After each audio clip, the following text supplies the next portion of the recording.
আজ আমার এখানে প্রোগ্রাম চলছে। এই জায়গাটার নাম হচ্ছে মানিক মোল্লার হাট।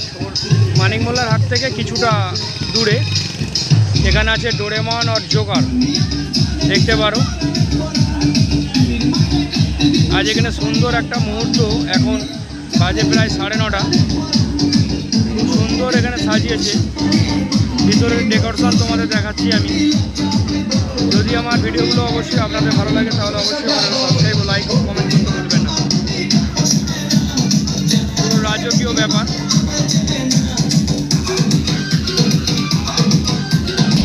দেখতে পাচ্ছ এখানে অনেক মানুষের ঢল, সবাই নিমন্ত্রণ এখানে এসেছে। আমার ডোরেমন তো মাথায় হাতে দাঁড়িয়ে আছে, কেন জানি না আমি। আর জোকার তো সবাইকে আনন্দ দিতে ব্যস্ত।